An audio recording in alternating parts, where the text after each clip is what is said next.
Welcome to Mithran commerce. இன்னைக்கு நம்ம இந்த மோட்டிவேஷன்ற டாபிக்ல நம்ம பார்க்க போறோம். யூனிட் 1ல அதுக்கு முன்னாடி நம்ம சேனல்ல சப்ஸ்கிரைப் பண்ணாதான் சேனல் டிஸ்கிரிப்ஷன்ல கொடுத்துருங்க. வாட்ஸ்அப் லிங்க் ஆகிக்குங்க. தேவையான மெட்டீரியல் நான் முடிஞ்ச வரைக்கும் அதில் அனுப்புகிறேன்.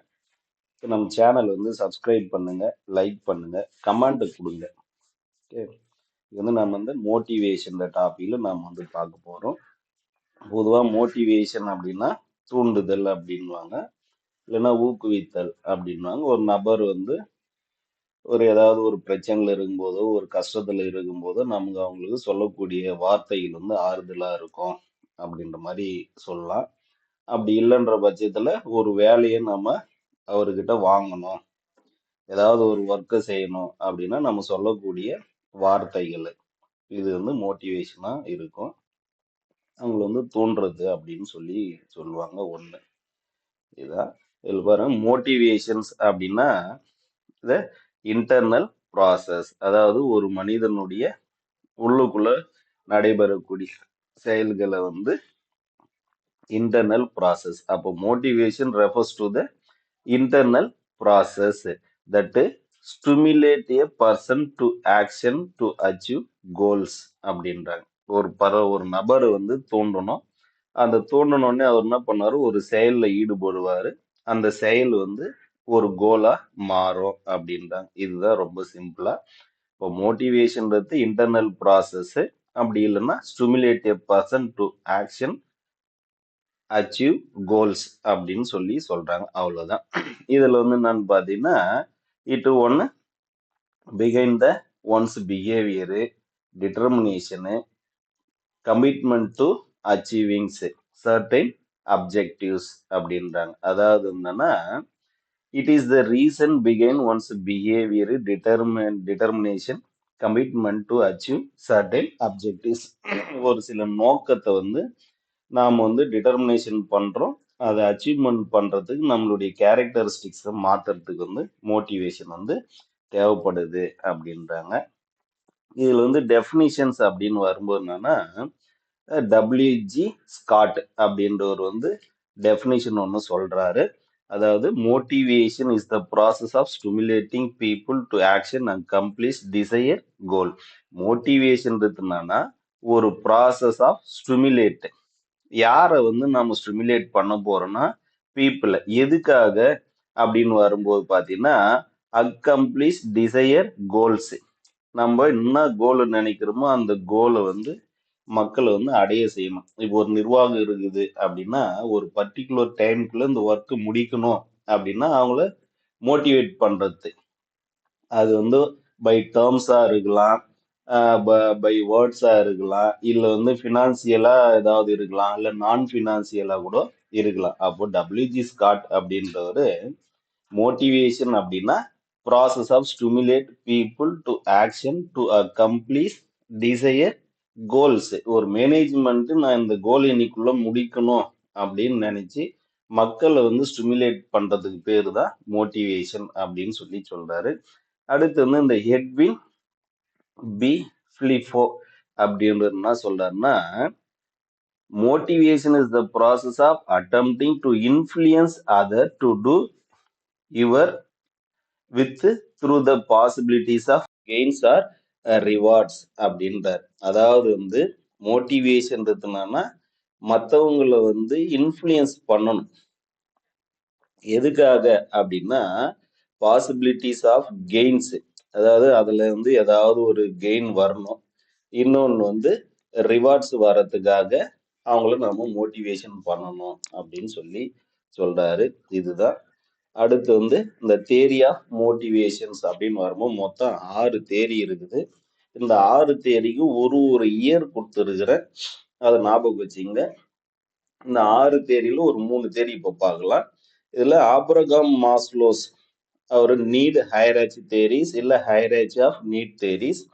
அடுத்து McClelland need theories 1950, Frederick Herzberg's 1959 two factors theories, Douglas McGregor's theory X and Y theories, the Victor Holmes expectancy theories, Williams Houchals Z theories அப்படின்னு சொல்லி சொல்றாங்க. இது ஞாபகம் வச்சுங்க. 43, 59, 50, 59, 60, 64, 80 அப்படின்னு ஞாபகம் வச்சுங்க. இது வந்து இப்போ இதுல இருந்து Abraham Maslow need hierarchy theories.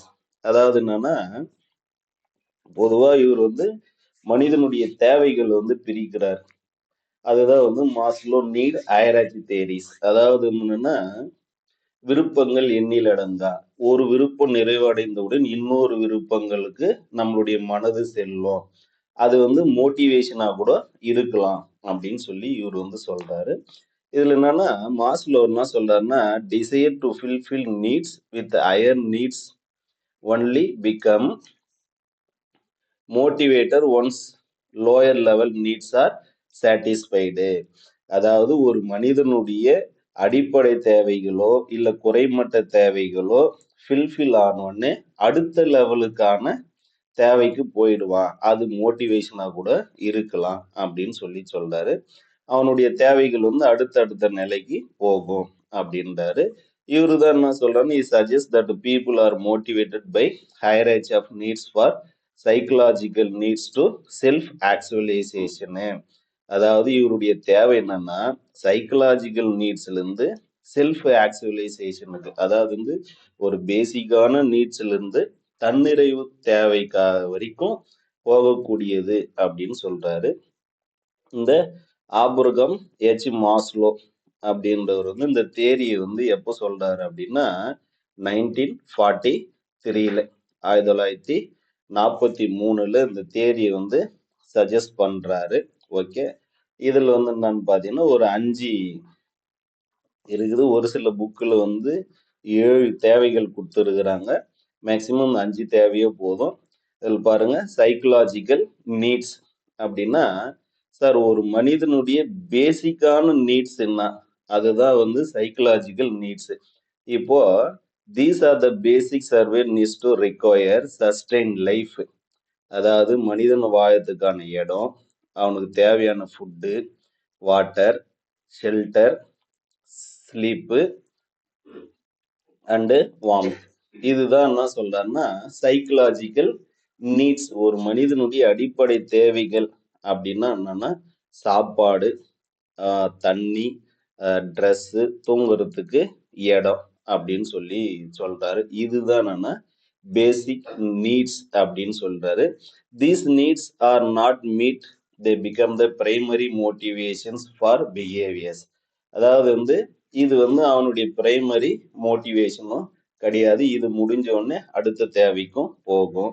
அடுத்து வந்து சேஃப்டி நீட்ஸ். அதாவது சேஃப்டி அப்படின்னு வரும்போது சேஃப்டி ஆர் செக்யூரிட்டிஸ். இப்போ பாதுகாப்பு தேவை.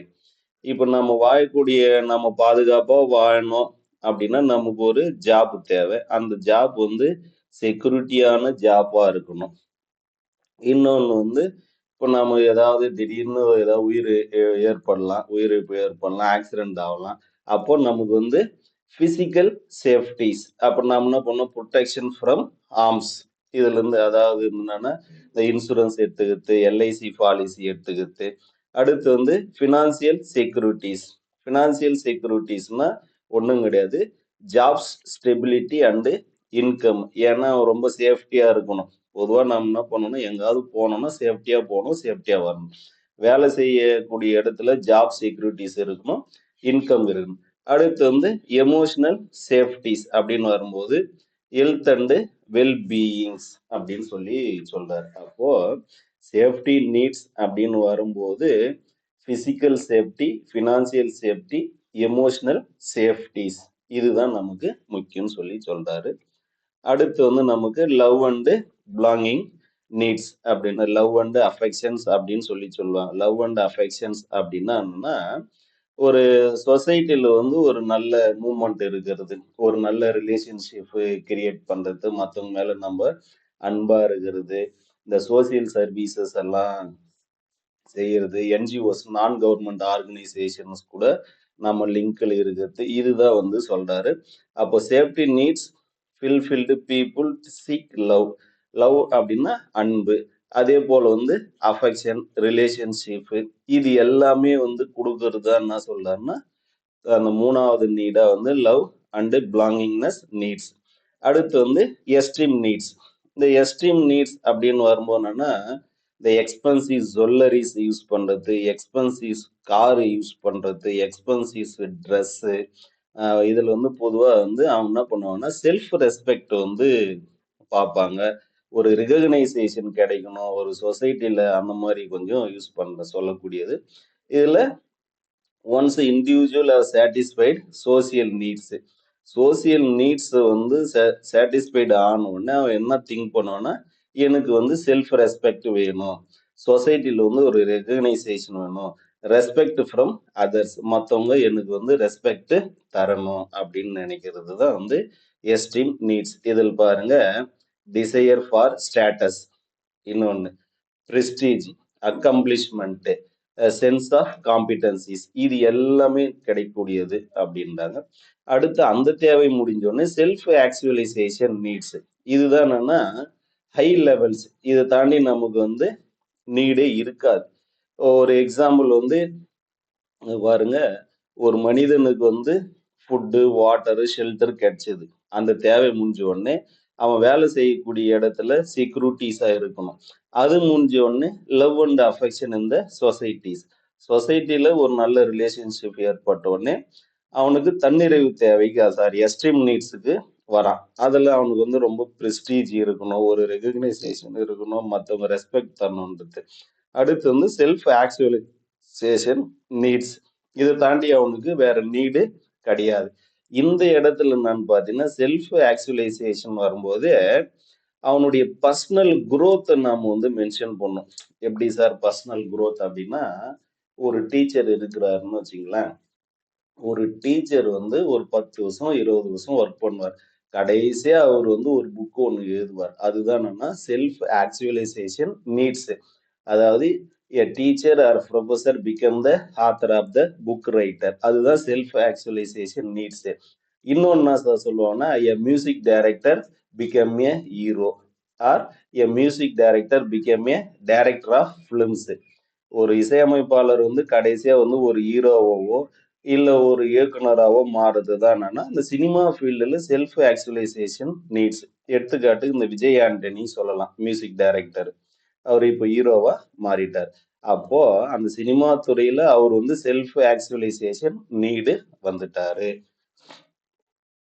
இதுல பாருங்க ரொம்ப சிம்பிளா கொடுத்துரும் பாருங்க, இந்த 5 ஸ்டேஜஸ். இதுல வந்து என்னன்னு பாத்தீங்கன்னா, இந்த ஹையரார்ச்சி நீட்ஸ் வந்து ஃப்ரம் பாட்டம் டு டாப்பு, கிடைமட்டத்திலிருந்து உயர் மட்டத்துக்கு போறது. சைக்கலாஜிக்கல் நீட்ஸ்னா ஃபுட்டு, வாட்டர், ஷெல்டரு. அடுத்து வந்து செக்யூரிட்டி நீட்ஸ் அப்படின்னு வரும்போதுன்னா ப்ரொடெக்ஷன் ஃப்ரம் ஆர்ம்ஸு. அடுத்து லவ் அண்ட் பிலாங்கிங்னஸ்னா relationship and acceptance. Esteem needs அப்படின்னா respect and self esteems. Self actualisation அப்படின்னா பர்சனல் குரோத்து. அவ்வளோதான், இது முடிஞ்சது. அடுத்து வந்து மெக்ரேக்கர் நீட் தேரிஸ். அதாவது வந்து பொதுவாக வந்து ஆபிரகாம் மாஸ்லோ வந்து ஒரு மனிதனுடைய தேவையை வந்து தேவையை வந்து 5 வந்து பிரிச்சாரு. அதை பேஸ் பண்ணி இன்னொருத்தர் வந்து மெக்லிண்டன் நீடு தேரிஸ் இது வந்து எடுத்துன்னு வர்றாரு. இந்த நீடு தேரிஸ் வந்து எப்போ சார் எடுத்துன்னு வராங்கன்னா 1950 எடுத்துன்னு வராங்க. இவருடைய ஃபுல் நேம் வந்து டேவிட் மெக்லிண்டன்ஸ் அப்படின்றாரு. இவர் வந்து ஃபோக்கஸ் பண்றது என்னன்னா, 3 primary needs that motivate individuals.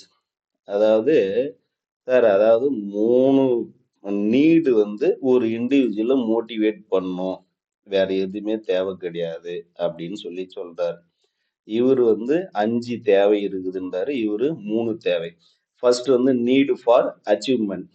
Achievement அப்படின்னா என்னன்னா, அதாவது ஏதாவது ஒன்று நம்ம வந்து சாதனை பண்ணணும், அந்த மாதிரி நினைக்கிறது வந்து அவங்களுக்கு மோட்டிவேஷனா இருக்கும். இதில் பாருங்க, individual with a high needs to achieve a driven by the டிசையரா அக்கம்ப்ளிஷ் கோல்ஸ். ஏதாவது ஒரு கோலோ இல்லை ஏதோ ஒன்று இருக்குதுன்னா அதை நம்ம வந்து அச்சீவ் பண்ணணும் அப்படின்னு சொல்றது. இதுல வந்து என்னன்னா, seeks out challenges prefer task where they can take a personal responsibilities. அதாவது இப்போ மேனேஜ்மெண்ட்ல ஏதாவது ஒரு ஒர்க்கோ இல்லை வேற ஏதோ கொடுக்குறாங்க அப்படின்னா அவரு என்ன பண்ணுவாரு, பர்சனலாக அந்த ஒர்க்கை செய்யணும், சேலஞ்சஸ் ஒர்க்கு செய்யணும், அதில் வந்து நம்ம பர்ஃபார்ம் பண்ணணும் அப்படின்னு சொல்றது தான் என்னன்னா நமக்கு இந்த நீடு ஃபார் அச்சீவ்மெண்ட். அடுத்து வந்து நீடு ஃபார் அஃபிலியேஷன்ஸ் அப்படின்னு வரும்போது என்னன்னா இந்த நீடு ஃபார் அஃபிலியேஷன்ஸ் வரும்போது இங்க பாருங்க, motivated by a desire to form and maintain positive relationship with others. அதாவது பாசிட்டிவ் ரிலேஷன்ஷிப் வித் அதர்ஸ் அப்படின்னா எந்த ஒர்க்கும் நாம் வந்து செய்யலாம், ஒரு இன்ட்ராக்ட் பண்ணிக்கிறது, ஒரு டீம் ஒர்க்கா பண்றது, இதுதான் என்னன்னா நமக்கு நீடு ஃபார் அஃபிலியேஷன். இப்போ ஒர்க் பண்ணக்கூடிய இடத்துல வந்து ஒரு நல்ல ரிலேஷன்ஷிப் இருக்குது, ஒரு டீம் ஒர்க்கா பண்றாங்க, அதுதான் நீடு ஃபார் அஃபிலியேஷன்ஸ்ன்றாரு. அடுத்து வந்து நமக்கு நீடு ஃபார் பவர்ஸ். பொதுவாக வந்து பவர் அப்படின்னு வரும்போது என்னன்னா இந்த இன்ஃப்ளூயன்ஸ் பண்றது, மற்றவங்கள desire to influence, control, lead பண்றது மற்றவங்கள, இதுதான் என்னன்னா நீடு ஃபார் பவர். அப்போ பவர் மீன்ஸ்னா அவங்களுக்கு அத்தாரிட்டி கொடுக்குறது. ஒரு சில பேர் திடீர்னு என்னன்னா ஜிஎம் போஸ்ட் கொடுத்துட்றாங்க அப்படின்னா அந்த பவர் வந்து அவருக்கு ஒரு மோட்டிவேஷனா இருக்கும். ஒரு ரெஸ்பான்சிபிலிட்டிஸ் கொடுக்குறாங்கன்னா அவருக்கு அது ஒரு மோட்டிவேஷனா இருக்கும். அந்த இது சொல்றது. இதுல இந்த பவர்ஸ் வந்து ரெண்டு டைப்பா பிரிக்கிறாங்க, பர்சனல் பவர்ஸ், இன்ஸ்டிடியூஷனல் பவர்ஸ்.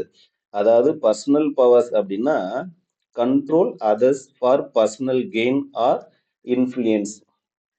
தன்னுடைய பர்சனலுக்காக தன்னுடைய பவர் வந்து யூஸ் பண்ணக்கூடியது.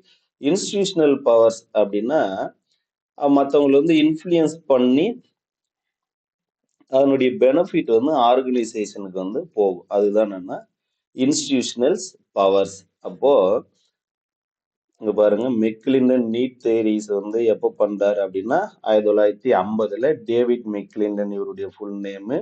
இவர் என்ன சொல்றாரு அப்படின்னா ஒரு இண்டிவிஜுவலை மோட்டிவேஷன் பண்றதுக்கு மூணு தேவைகள் போதும் அப்படின்றாரு. நீடு ஃபார் அச்சீவ்மெண்ட், அவன் ஏதாவது ஒன்று சாதிக்கணும்னு இருக்கணும், அதுக்கு ரெஸ்பான்சிபிலிட்டிஸ் எடுத்துக்கணும். நீடு ஃபார் அஃபிலியேஷன்ஸ் அப்படின்னா ஒரு நல்ல ரிலேஷன்ஷிப்போ டீம் ஒர்க்கோ ஒரு நல்ல என்விரான்மெண்ட்டு கொடுக்கறது அப்படின்றது. நீடு ஃபார் பவர் அப்படின்னா பவர் எதுக்காக கொடுக்குறாங்க அப்படின்னா இன்ஃப்ளூயன்ஸ் பண்றதுக்காக, கண்ட்ரோலு, லீட் டு அதர்ஸ். அதில் பர்சனல் பவர்ஸ், இன்ஸ்டிடியூஷனல் பவர்ஸ்.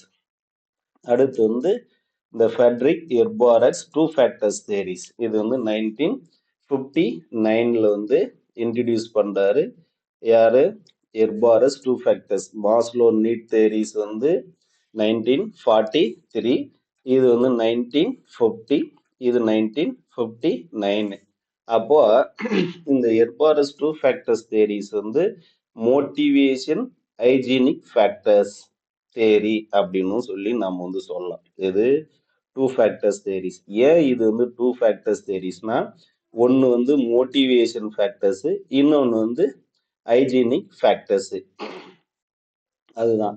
அப்போ மோட்டிவேஷன் ஃபேக்டர்ஸ் அப்படின்னாவே என்னன்னா சாட்டிஸ்ஃபேக்ஷன், ஹைஜீனிக் ஃபேக்டர்ஸ் அப்படின்னா டிஸ்சாட்டிஸ்ஃபேக்ஷன்ஸ். ஞாபகம் வச்சுங்க, மோட்டிவேஷன் ஃபேக்டர்ஸ். இப்போ ஒரு நிர்வாகம் இருக்குது, நிர்வாகத்துல ஒரு எம்ப்ளாய்க்கு வந்து மோட்டிவேஷன் கொடுக்கக்கூடிய ஃபேக்டர்ஸ் எதுவோ அது எல்லாமே மோட்டிவேஷனல் ஃபேக்டர்ஸ். ஹைஜீனிக் ஃபேக்டர்ஸ்னா டிஸ்சாட்டிஸ்ஃபேக்ஷன், எந்தெந்த காரணத்தால அந்த எம்ப்ளாய் வந்து டிஸ்சாட்டிஸ்ஃபேக்ஷன் ஆகுறான் அப்படின்னு சொல்றது தான். அதில் பாருங்க, இந்த மோட்டிவேஷனல் ஃபேக்டர்ஸ் ஆல்சோ கால்டு சாட்டிஸ்ஃபையர்ஸ் அப்படின்றாங்க. பொதுவாக வந்து நமக்கு வந்து சாட்டிஸ்ஃபேக்ஷன் ஆகணும் அப்படின்னா பொதுவாக வந்து ஜாப் சாட்டிஸ்ஃபேக்ஷன் இருக்கணும்னு சொல்றது. அதுக்கடுத்து motivate employ to work hard, ஒரு எம்ப்ளாயை வந்து நல்லா ஹார்ட் ஒர்க் பண்ணுங்க அப்படின்னு சொல்றது தான் வந்து நமக்கு வந்து இந்த மோட்டிவேஷனல் ஃபேக்டர்ஸ் அப்படின்னு சொல்லி சொல்லக்கூடியது. அடுத்து வந்து நாம அதில் என்னென்ன எக்ஸாம்பிள்ஸ் எல்லாம் வருது அப்படின்னு சொல்லி பார்க்கலாம். அதில் பாருங்க, அச்சீவ்மெண்ட். அதாவது என்னன்னா ஒரு எம்ப்ளாயி வந்து அச்சீவ்மெண்ட் பண்றதுக்காக அக்கம்ப்ளிஷ் அண்டு சக்சஸ், நீங்க சக்சஸ் பண்ணுங்க, அச்சீவ்மெண்ட் பண்ணுங்க அப்படின்னு சொல்றதுக்கு நம்ம அவரை ரெகக்னைஸ் பண்றோம். அடுத்து வந்து ரெகக்னைசேஷன்ஸ் அப்படின்னு வரும்போது என்னன்னா acknowledgement of one's effort and contributions. ஒரு லோயர் லெவலில் ஒரு எம்ப்ளாயி இருக்கிறாருன்னா அவருடைய எஃபோர்ட்டும் அவருடைய கான்ட்ரிபியூஷனும் நாம ஏத்துக்கிறது, அவரு ரெகக்னைஸ் பண்றது ஒண்ணு. அடுத்து ஒர்க் இட் செல்ஸ், அதாவது என்னன்னா எப்படி சொல்றதுன்னா, அவர் வந்து ஒரு கிரியேட்டிவிட்டியா இருப்பாரு, ஒரு இன்னோவேட்டரா இருப்பாரு. அந்த ஒர்க்கை நாம வந்து ஆத்தரைஸ் பண்றது, அதாவது nature of work include opportunities for creativity and autonomies ஒன்று. இது எல்லாமே என்னன்னா மோட்டிவேஷனல் ஃபேக்டர்ஸ். ஒரு எம்ப்ளாயி வந்து மோட்டிவேட் பண்ணும். அடுத்து ரெஸ்பான்சிபிலிட்டிஸ். ஒரு ரெஸ்பான்சிபிலிட்டிஸ்னா ஒன்றும் கிடையாது, ஒரு எம்ப்ளாயை வந்து ஏதாவது ஒரு டிசிஷன் மேக்கிங் பவர்ல அவரை சேர்த்துக்கிறது. அதுதான் அதாவது being ensured with a meaningful task and decision making powers. ஒரு எம்ப்ளாயிக்கு நம்ம என்ன பண்றோம், ஒரு ஊழியருக்கு வந்து நீங்க ஒரு டெசிஷன் மேக்கிங் எடுங்க அப்படின்னு அவருக்குன்னு சொல்லி ஒரு பவர் ஒன்று கொடுக்கறது. அடுத்து வந்து அச்சீவ்மெண்ட், அட்வான்ஸ்மெண்ட் அப்படின்னா என்னன்னா, ஒரு எம்ப்ளாயி வந்து 15-20 வருஷமா இருப்பாரு, அவருக்கு எந்த ஒரு சேலரி ப்ரொமோஷனோ இல்ல ஒரு ஜாப் ப்ரொமோஷனோ இல்ல சேலரி இன்க்ரிமெண்ட் கொடுக்கறது, அவரு நேட்டிவ் பக்கத்திலே அவருக்கு வேலை கொடுக்கறது, இந்த மாதிரி பண்ணக்கூடியது எல்லாமே அட்வான்ஸ்மெண்ட். அதில் தான் பாருங்க opportunities for growth, promotion, career development, இது எல்லாமே என்னன்னா அட்வான்ஸ்மெண்ட். அடுத்து வந்து பர்சனல் growth. பர்சனல் growth அப்படின்னா ஆப்பர்ச்சுனிட்டிஸ் லேர்னிங் அண்டு டெவலப்மெண்ட். இப்போ ஒரு கம்பெனியில் வந்து புது டெக்னாலஜிஸ் ஏதாவது எடுத்துன்னு வராங்க அப்படின்னா அதை பார்த்து லேர்ன் பண்ணுறதுக்கு அவருக்கு ஒரு சில இடைவெளியோ அந்த மாதிரி கொடுக்கறது தான் வந்து பர்சனல் growth. அப்போ மோட்டிவேஷனல் ஃபேக்டர்ஸ்னா சாட்டிஸ்ஃபையர்ஸ் அப்படின்னு சொல்லி சொல்றாங்க. பொதுவாக ஜாப் சாட்டிஸ்ஃபேக்ஷன் கொடுக்கணும், எம்ப்ளாயி வந்து ஒர்க் அவுட் பண்ணதுக்கு மோட்டிவேட் கொடுக்கணும். அதில் வந்து achievement, recognition, work it selfs, responsibilities, advancement, personal growth இது. அடுத்து ஹைஜீனிக் ஃபேக்டர்ஸ் அப்படின்னாவே டிஸ்சாட்டிஸ்ஃபேக்ஷன்ஸ். பொதுவாக ஒரு எம்ப்ளாயி வந்து எப்படியெல்லாம் வந்து டிஸ்சாட்டிஸ்ஃபேக்ஷன்ஸ் ஆகுறாரு அப்படி இல்லைன்னா அவர் மோட்டிவேட் ஆகாததுக்கு என்ன காரணங்கள்னு சொல்றது தான் என்னன்னா டிஸ்சாட்டிஸ்ஃபேக்ஷன். அது பாருங்க, these factors do not motive employees. Employee வந்து மோட்டிவேட் பண்ணாது, but are essential to prevent dissatisfaction. அவர் வந்து மோட்டிவேட் பண்ணலைனாலும் அதுல இருந்து நம்ம என்ன பண்றோம், but are essential to prevent dissatisfaction சொல்லி சொல்றாங்க. அதுல இருந்து அவரை பாதுகாக்கணும். இருந்தாலும் அவரு டிஸ்சாட்டிஸ்ஃபேக்ஷன் ஆகிறதுக்கான காரணங்கள் என்னன்னு பார்த்தீங்கன்னா கம்பெனி பாலிசிஸ், அதாவது ஆர்கனைசேஷன் ரூல்ஸ் அண்ட் ரெகுலேஷன்ஸ். இப்போ ரூல்ஸ் அண்ட் ரெகுலேஷன் ரொம்ப ஸ்ட்ரிக்டா இருக்கும். கரெக்டாக அந்த தம்பு வைக்கிறது, அதாவது என்னன்னா அந்த கைரேகை வைப்பாங்கல்ல, அதெல்லாம் கரெக்டாக 8 மணினா 8 மணிக்கு வச்சிடணும். 8:05 ஒரு டைம் கொடுப்பாங்க. அதுக்கு மேலே போச்சுன்னா எல்ஓபி, லாஸ் ஆஃப் பே அப்படின்னு சொல்லி சொல்லுவாங்க, இல்லை ஆஃப் டே சேலரி அப்படின்ற மாதிரி இது பண்ணுவாங்க. அதுதான் கம்பெனி பாலிசி. அடுத்து என்னன்னா சூப்பர்வைசன்ஸ். இப்போ quality of leadership and management. அதாவது என்னன்னா ஒரு சில இடத்துல வந்து ஒர்க்கர் வந்து நல்ல திறமையான ஆளா இருப்பாரு, அவருக்கு மேல கூடி இருக்கக்கூடிய ஹையர் அத்தாரிட்டி வந்து ஒரு நல்ல லீடர்ஷிப்பாவே இருக்காது, அதனால அவரு டிஸ்சாட்டிஸ்ஃபேக்ஷன் ஆவார். அடுத்து என்னன்னா ஒர்க்கிங் கண்டிஷன்ஸ். அவர் வேலை செய்யக்கூடிய ஒர்க்கிங் கண்டிஷன்ல வந்து சேஃப்டி இருக்காது, இந்த கிளீன்னஸ் இருக்காது ஒண்ணு. அடுத்து சேலரிஸ் அப்படின்னு வரும்போது பே அண்ட் காம்பன்சேஷன் பேக்கேஜஸ். இதுதான் ரொம்ப முக்கியம். ஒரு எம்ப்ளாயி வந்து அட் ப்ரெசன்ட்ல வந்து ரொம்ப சாட்டிஸ்ஃபேக்ஷன் பண்ணணும் அப்படின்னா அவருடைய சேலரிஸ், அடுத்து வந்து காம்பன்சேஷன் பேக்கேஜஸ், இது எல்லாமே டிஸ்சாட்டிஸ்ஃபேக்ஷன் பண்றது. அடுத்து ரிலேஷன்ஷிப் வித் கொலீக்ஸ். கூட ஒர்க் பண்ணக்கூடியவங்களுக்கு கூடவே ஒரு நல்ல ரிலேஷன்ஷிப் இருக்காது. அதுதான் என்னன்னு பார்த்தீங்கன்னா இந்த கொலீக்ஸ் அப்படின்னா கூட, அதாவது interact with the co workers and peers, அவங்கள கூட ஒர்க் பண்ணக்கூடிய ஒரு நல்ல ரிலேஷன்ஷிப் இருக்காது. அடுத்து ஜாப் செக்யூரிட்டிஸ். அதில் ஒரு எம்ப்ளாயி ஒரு கம்பெனியில் வேலை செய்கிறான்னா எப்போ வேணாலும் அமுச்சிடுவாங்க, நம்மளை எப்போ வேணாலும் வீட்டுக்கு போகணும்னு சொல்லிடுவாங்க, அதுதான் என்னன்னா டிஸ்சாட்டிஸ்ஃபேக்ஷன். அந்த இடத்துல ஜாப் செக்யூரிட்டிஸ் இருக்காது. அதுதான் வந்து அஷூரன்ஸ் ஆஃப் கண்டினியூடு எம்ப்ளாய்மெண்ட் அப்படின்றாங்க.